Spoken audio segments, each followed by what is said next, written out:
Okay, welcome to the review. Do not take the notes. Anyone in it here? I had to redo some, I always have review slides, but since I added material, I had to redo the slides. So what I'm gonna show you today is what I'm gonna upload. If you haven't already downloaded the one that's on handouts. I'm gonna upload the most recent version or current version from this semester. If you've started studying the other one, it's not gonna hurt you by doing so. Most of the information is gonna be exactly the same. There might be one or two things that I added, and there might be one thing that I deleted. Okay, so, like I say, everything that you see here today is gonna be uploaded. And then I'm also going to upload the slide options, which are different than this, okay? So the slide options are the only ones that you need to study for the first 5 questions on the test, or the first 5 things, which are the slides. And there is a bonus slide, all right? And the hint that I can give you for the bonus slide is just remember that Dr. Cummings is slightly narcissistic. And if you have taken one of my other classes, you know exactly what I mean.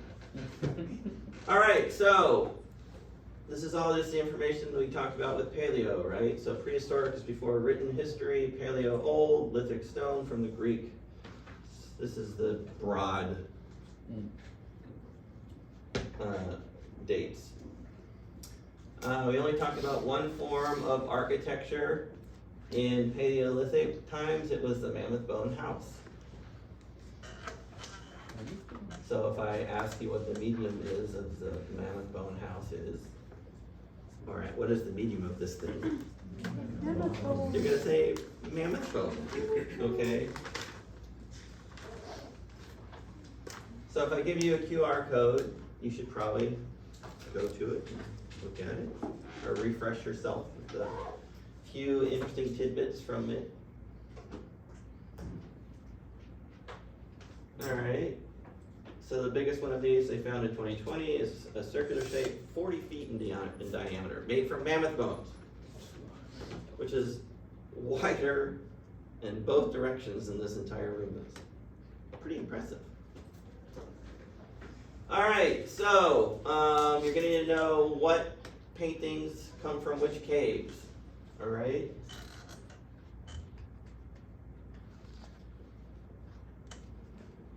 And if there's ever anything significant about something, it's the first, it's the oldest, it's the blah, blah, blah. You should pay attention to that.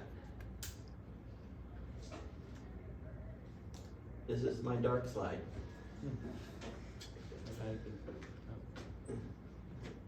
Why did it go dark?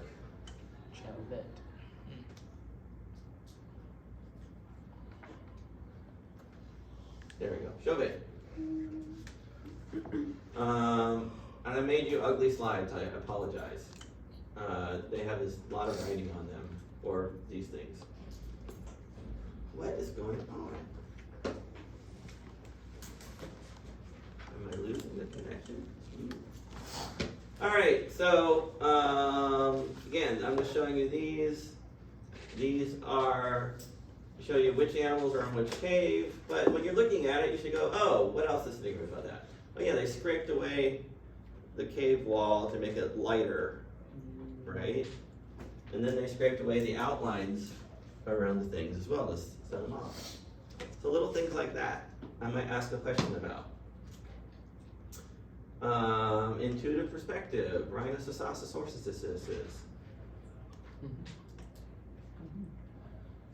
Why are there such a long range of dates there?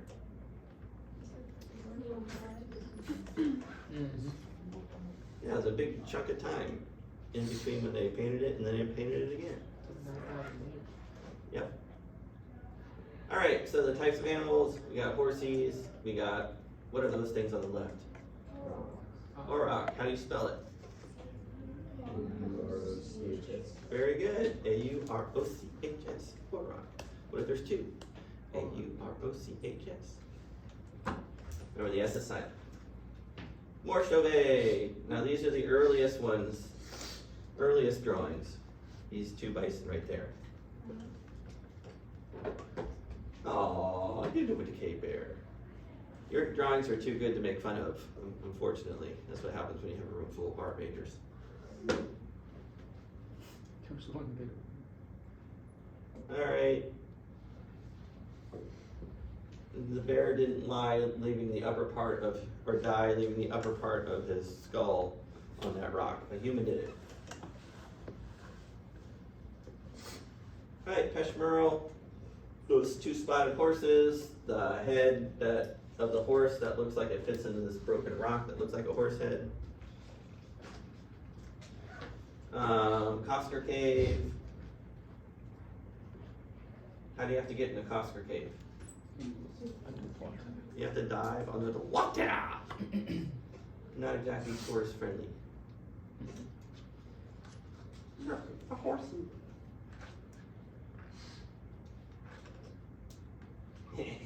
Not a penguin. Dinosaur. And remember the weird hand thingies in Costner Cave. It's up there underneath France. Altamira, known for its bison, painted on the ceiling primarily. Painted on bulges. Why are all these guys laying down in the same way? Dust bath, right? Right before what? Mating season. Yeah, and so those are painted on the bulges from the ceiling to give them physical mass as well. Ooh.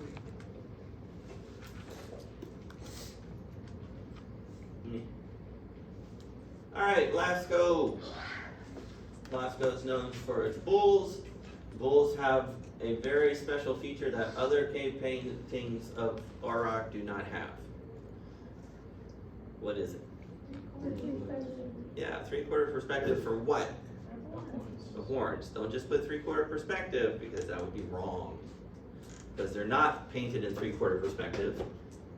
They're painted in profile, but their horns are painted in 3/4 perspective. All right, just the contrast between the Chauvet Auroch and the Lascaux Auroch. Which ones are more naturalistic?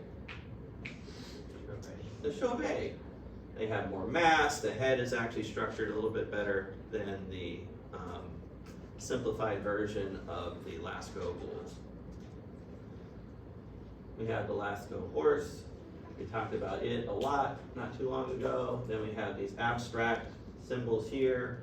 One we think we might know what it means, and the other one we have no idea, and then we all universally kind of think we know what those wheat-looking things are, right? Because that's the only way I could ever describe it. You know, that wheat-looking thing. All right, the great stag, which is either a megaloceros or a red deer. We have a completely geometric abstract shape here painted. You don't know why it's there. And then we have those 13 dots. And we talked about what the 13 dots could mean. The different techniques that are used, I explained them all using the megaloceros. You have the brushing technique, you have a drawing technique, you have a Paleolithic spray paint technique, and then you also have the stencil. So 3 painting techniques, 1 drawing technique. All right, then we have this thing which is for some reason called the unicorn. It's completely unique to anything that's ever been found in Paleolithic art. People think that, a lot of people think that it is a human of some sort. I think that it is a human hunting with a skin over it, 2 people hunting. But that's just me.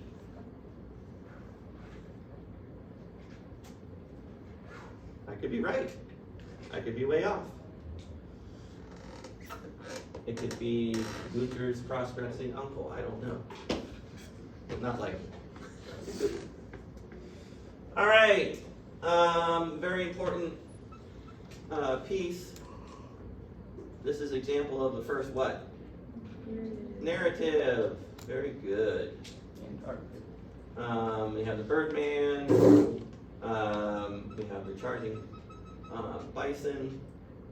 We have some things that we're not quite sure of, like why the Birdman has a head, why the man is painted so horribly compared to the animals, and why that's an art critic. It's not really an art critic, still a joke. All right, the rock aux sorciers. So instead of painting, this community decided they liked to carve crap. And boy did they. Using stones. And maybe some antler, but mostly stones. So, the different subjects of the rock aux sorciers. This is a what? Goat. The greatest of all time, yes. So, what were the other two animals without looking at them? Horses and bison. Horses and bison, very good. I'm only going to show you the bison. Oh, what kind of sculpture is this? Relief sculpture, very good. Naturalistic or abstract? Naturalistic. All right, so to me it looks like this was painted at one time. However, because it's exposed to the elements, because it's a rock shelter, not a cave, we believe that whatever was painted in it is probably worn off over the millennia. All right, so another goat. Please keep doing that. That'll just make me very happy.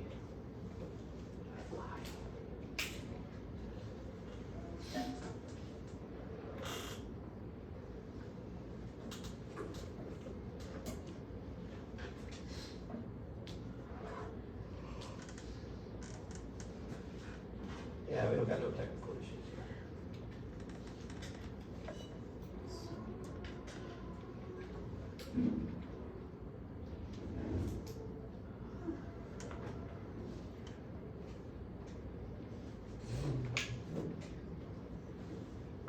Yay!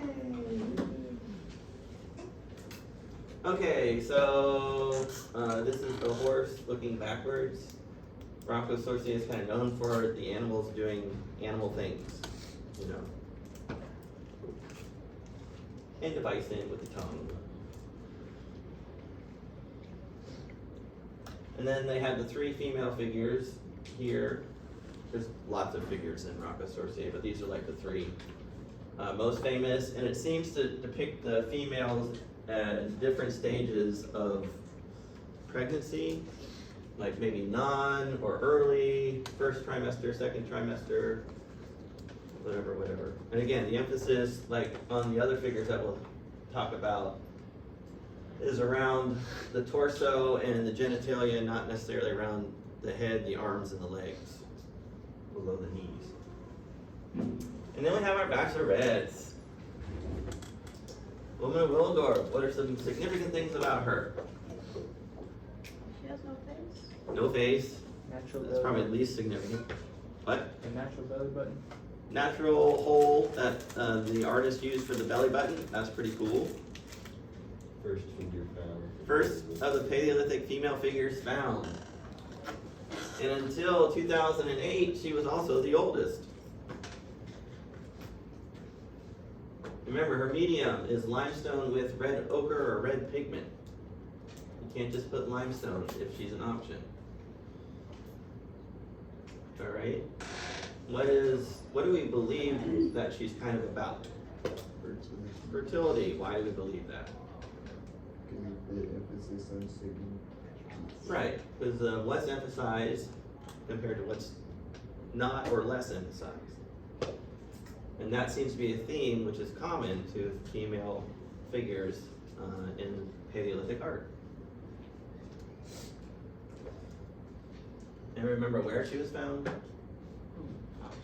Austria. What kind of sculpture is it? Sculpture in round. All right, Woman of Whole Fells. this is cut off because I'm only giving you what is necessary. So found in 2008 in Germany, okay? That line, that's all you need to know from that. Not a turkey. Around 35,000 BC. She's now the oldest female figure that we've found. What kind of sculpture is it? Sculpture in the round. Mammoth ivory. What's she made out of? Billy? Mammoth ivory. There you go. Turkey. She's made out of turkey. She's not made out of turkey. Woman of brass and tweed. Firsts.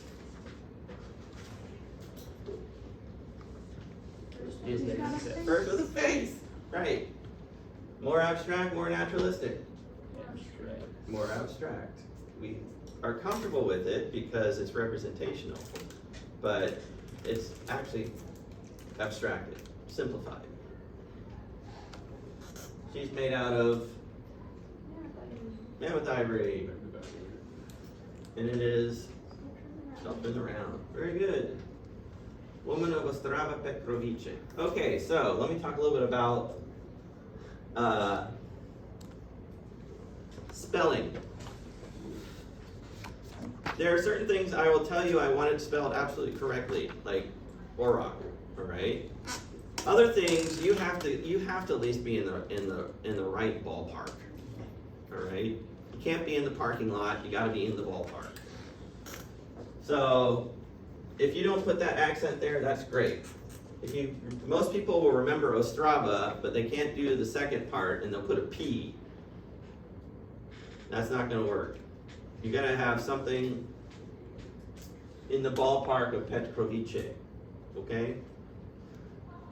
That's if I ask for you to actually just give me the name. There's other ways I can ask this. But just know that if I give you a name, like if it's the woman of Whole Fells and it's H-O-L-E, no wait, yeah, no, shoot, H-O-H-L-E, F-E-L-S. Now if you give me W-H-O-L-E, F-E-L-L-S, we're good, all right? Whole Fells, great. If you give me H-O-L-E, Fells, great, wonderful. Phonetically, perfect. So some things I will say I want this spelled correctly, some things I won't, but I will have told you and chastised you at some point for not spelling Orok correctly, okay? Like on a quiz or something. And your quizzes will be graded by the end of the day so that you can use them. Sculpture in the round, very good. Evidence of possible contrapposto in this figure.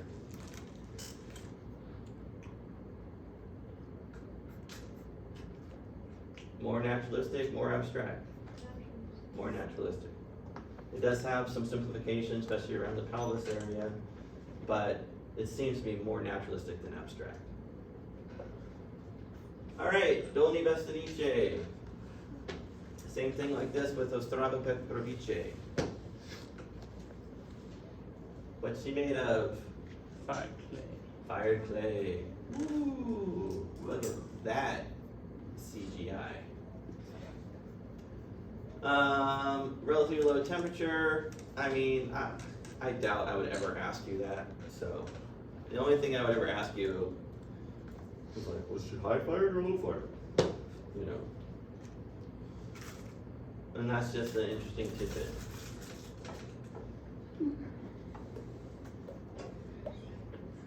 What kind of sculpture is it? Sculpture in the round. All right, woman of Lossel. Now she was also found in kind of like a rock shelter area. Limestone and red ochre pigment.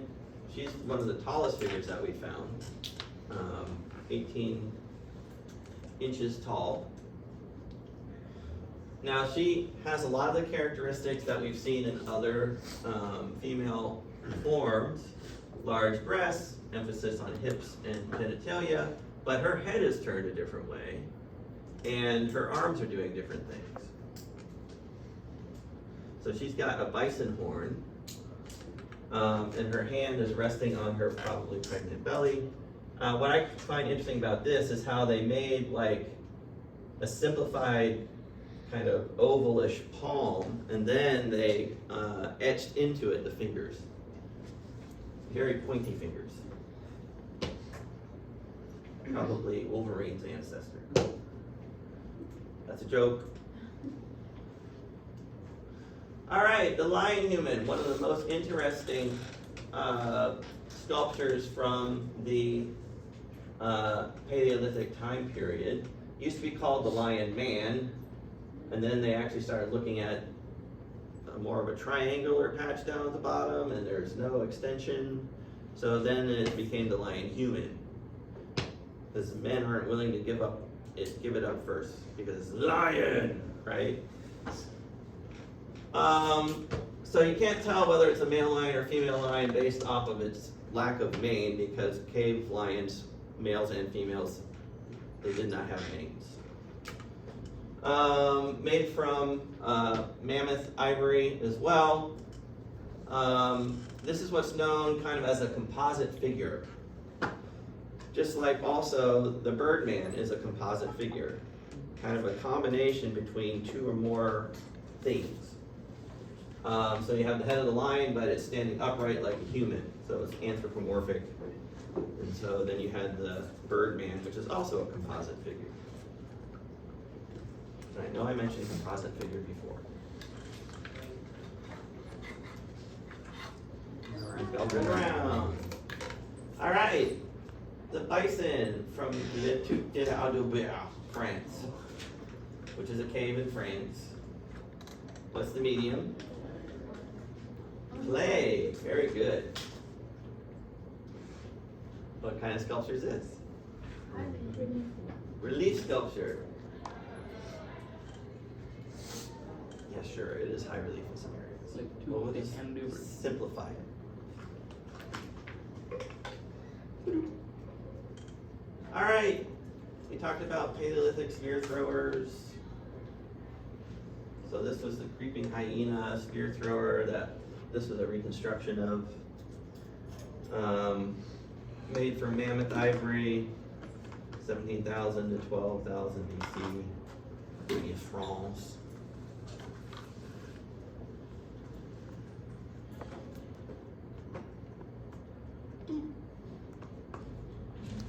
All right, so this is the spear thrower with 3 different aged horses, made from reindeer horn, around 15,000 BC. What's significant about this? It introduces the concept of life and death. Yeah, introduces something deeper than I kill horse, right? Exploring the stages of life. Youth, maturity, decline, death. Yeah. Bing, bing, bing. All right, on to the Neolithic.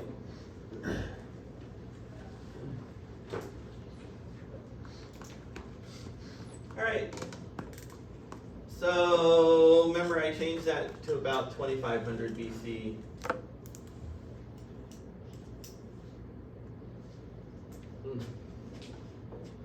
That's the broader range. For the European range that we've been talking about, let's just go with around 2500 BC. Neo means new, lithic means stone. All right, so we talked about what made Neolithic different from Paleo, and there's considered to be 3 main things: domesticated animals, cultivated plants, and year-round communities, which means they don't move. They are planted in a year-round community.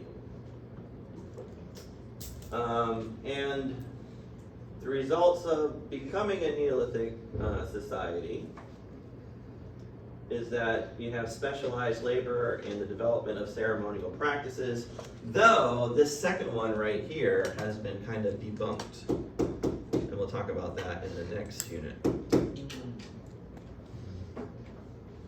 What I would put here instead now would be more refined ceremonial practices. All right, but specialized labor, farmers, soldiers, hunters, leaders, priests, etc.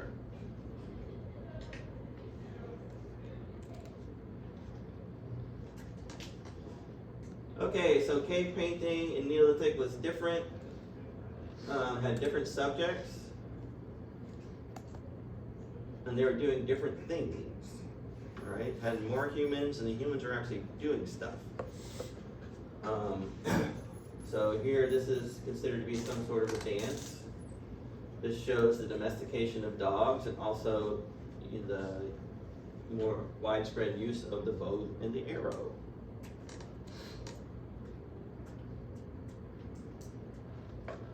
And also, there are more of silhouettes than lines and volumes.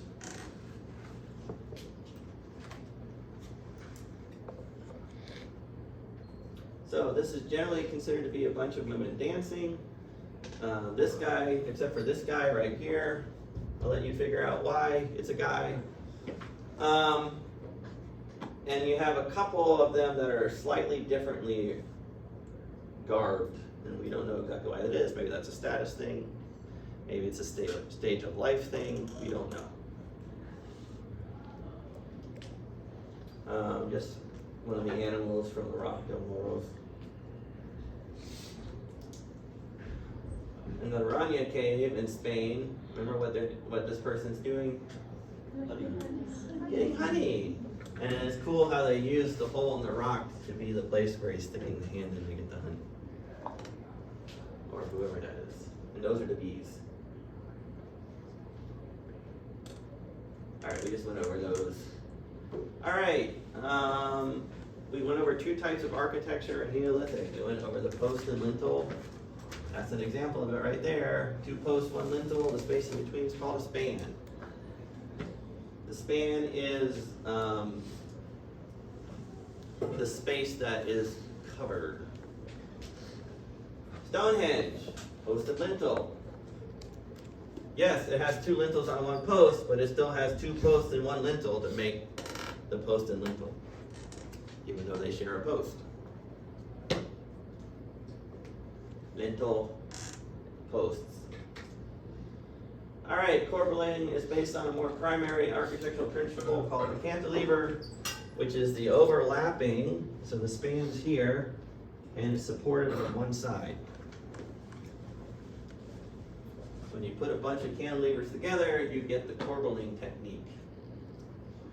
So cantilevering is the principle, corbelling is the form, okay?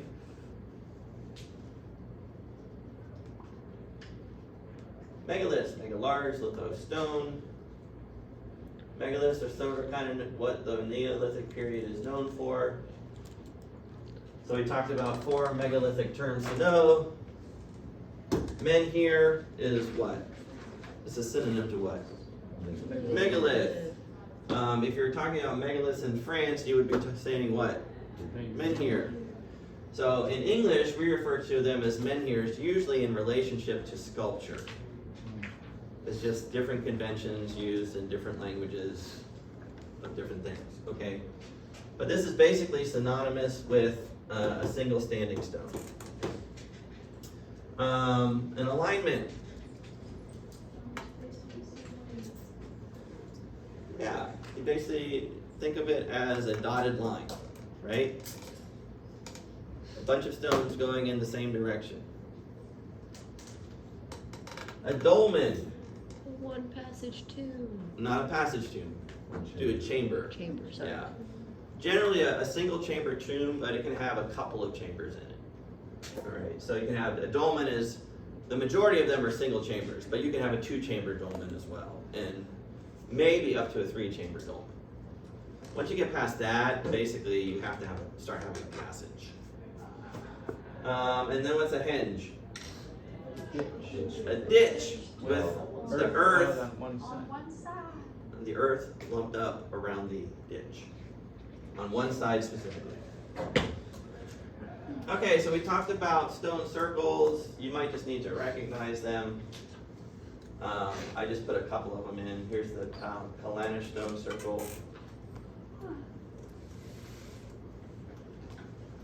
Are these going to be the same pictures used on the Yeah. exam? Okay. I mean, for the most part, there might be one or two that are slightly different, but for something like this, I would show you this picture.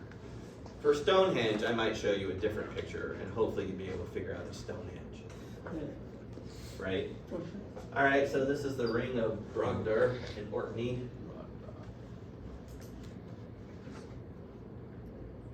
And I would show you these.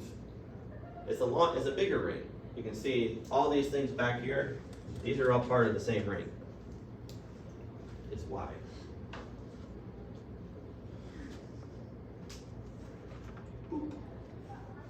All right, menhir alignments.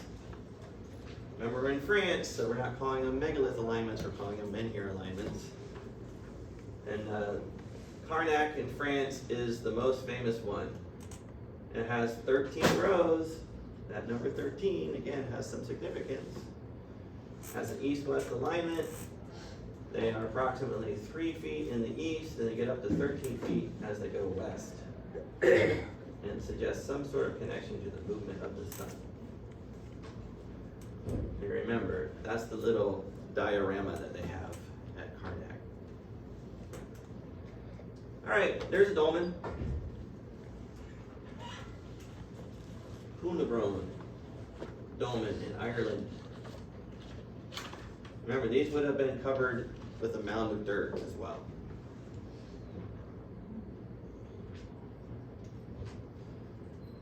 Pentrefan in Pembrokeshire, or Pembrokeshire, as you would say it correctly in England. Pembrokeshire. In Wales. If you do spell Wales with an H, I will probably count it wrong. Wales with an H is the marine mammal. Wales as a country is without the H. All right, now on top of the dolmen, they have a capstone. All right, talk about Scarabray, which is a Neolithic community in Orkney, Scotland. It's weird because, you know, the only art associated we talked about were those little balls, but it's still so cool because it's like one of the best preserved Neolithic villages that we have. And you can kind of see just how clever humans were, right? Back then. Seriously, built-in beds, built-in shelves, walkways that were covered to stay out of the elements, which they would have been very rough there. And it's very, very north. We're getting close to the Arctic Circle when you're in Orkney. And there's a little village. And those were 3 things that were found in Scarabray. And again, it's just kind of a weird thing. We don't know what they were for. We do know they put a heck of a lot of effort into making them. And they are really visually and objectively cool. And there's lots of different stones. So if I were to ask you something like this, I might ask you, where did these 3 carved stones come from? Or what Neolithic village did these 3 carved stones come from? You know, I would only ask you certain things about these.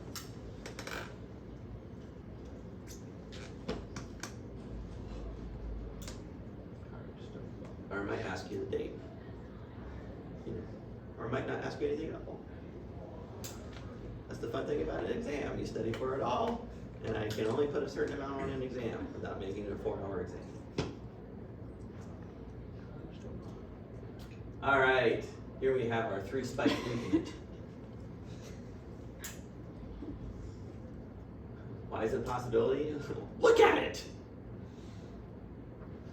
It's cool.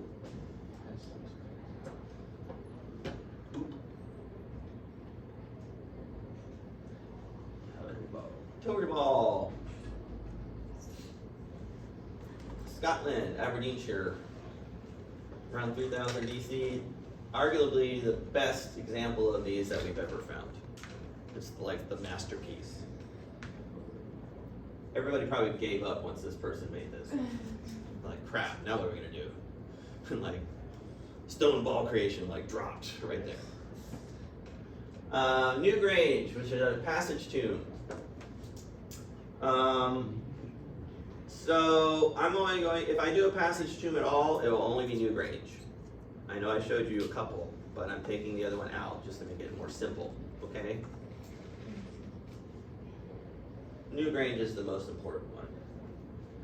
All right, so you know what a passage tomb is. When I have like something like this, that's like a term that you should know and be able to define it in some way. So it's aligned with the rising sun on the winter solstice. Originally stood 41 feet high. It's 21 yards. It has 3 alcoves at the end. It has a corbelled vault, 19 feet tall, at the end of the passage. There it is. That's a 3D rendering of it. All right, so another term, orthostat, an upright stone or slab which forms part of a structure. Okay? So that's the thing that makes it an orthostat as opposed to a menhir or a megalith. So like the trilithons of Stonehenge are not considered to be orthostats because it's not really a structure. There's no roof or anything like that. But the sides of the dolmens, those are orthostats. All right, so this is a very common theme that we saw in the Towery Ball, but also in Newgrange. Oops. Wow. There we go. I knew I had this here somewhere. It's called a triskele.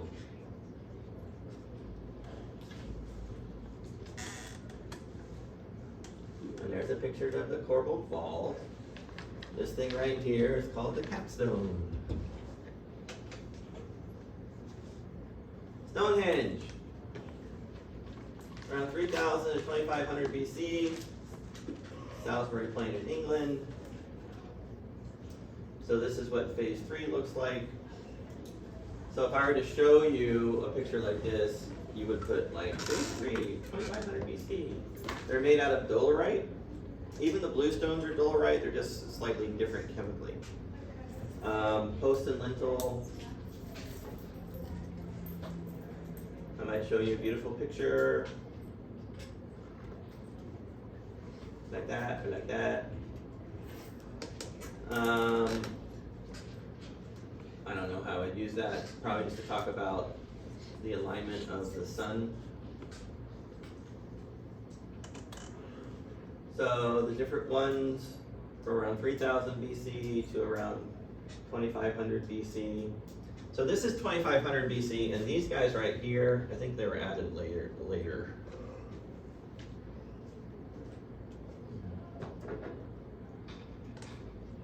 Okay, so that's a trilithon, and those are sarsen stones. The sarsen stones are different than the blue stones. The blue stones come from Pembrokeshire and Wales. The sarsen stones come from a few miles away.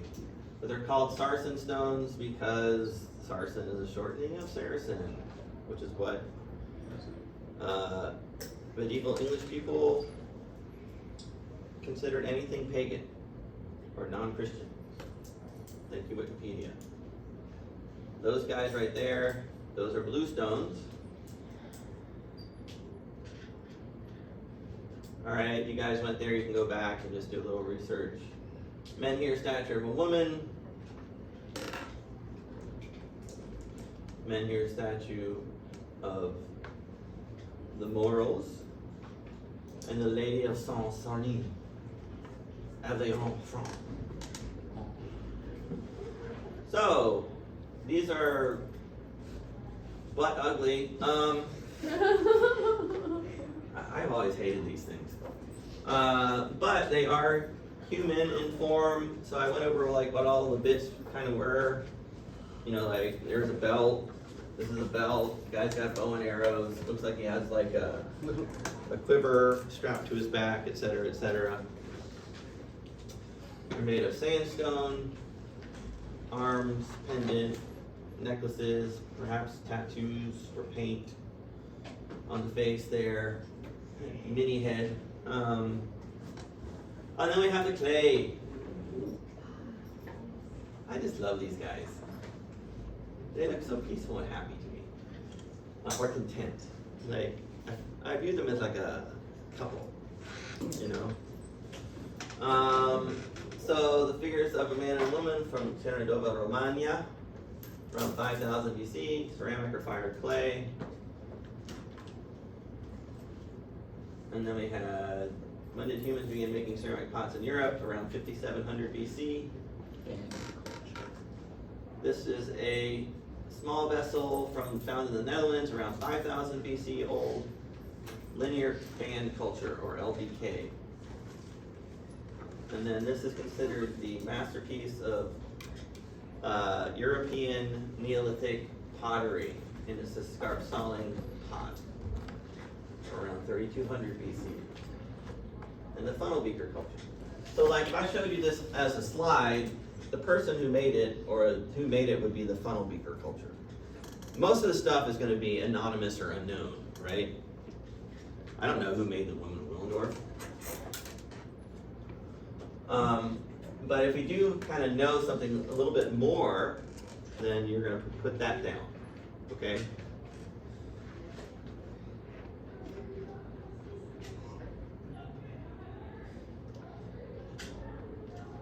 All right, then we have the Bronze Age in Europe. This is that Menninghole stone in Cornwall. Again, metal tools allow you to do more impressive things, like actually carve holes through massive rocks. And this is the horse and sun chariot from Trondheim, Denmark.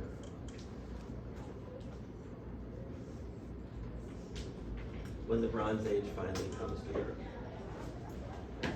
Okay, so by the end of the day, I will have your quizzes graded, and I will have a selection of slides that you can study for just for the first 5 slides on the front page of the test, okay?